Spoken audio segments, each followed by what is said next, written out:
In this video, I will show you how to navigate the student profile. So there's a variety of ways to get to an individual student profile. You could either access the student profile from one of the student lists on the dashboard page.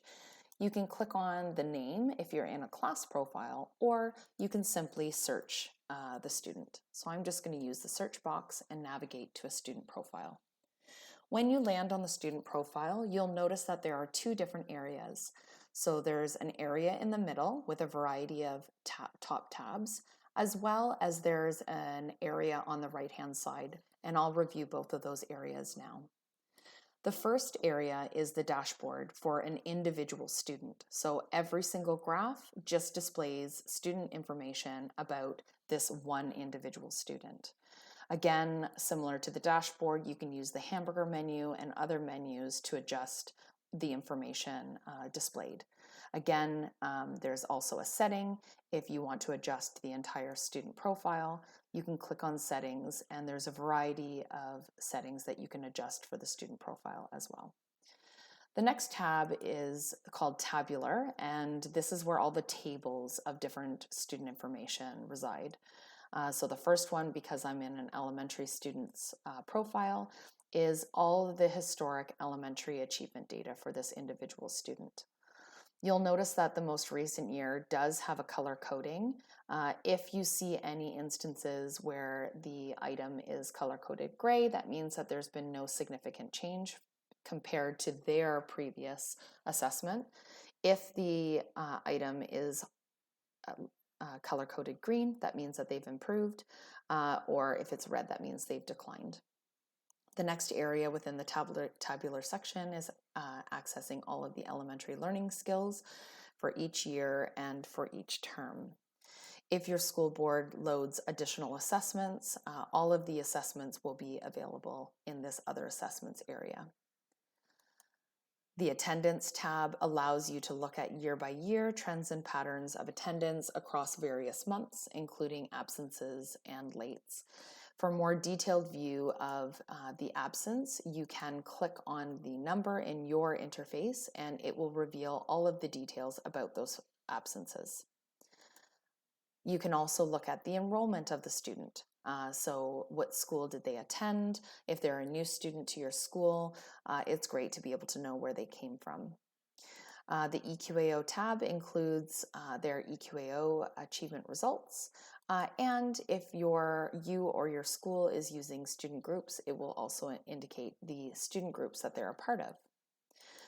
Some school boards will have a gradebook tab, which includes their overall gradebook achievement for this individual student across the various subjects. In-school support, again, some schools are using this tool, which allows you to create a new in-school support and track progress in that support. The parent communication tab is just an area for you to log when you have interactions with parents. So in this log top tab, you can create a new log entry to summarize a conversation that you had with an individual parent.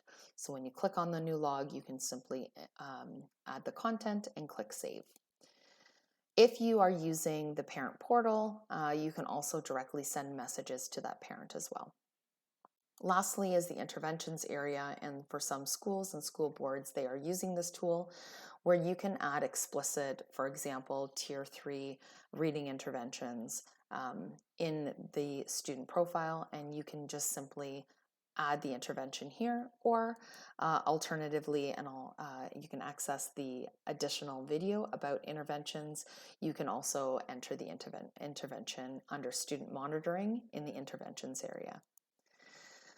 On the right-hand side, you'll see that you can download a student profile and that there are these additional tabs. So the profile summarizes all of their demographic information, and all of this information comes from your student information system.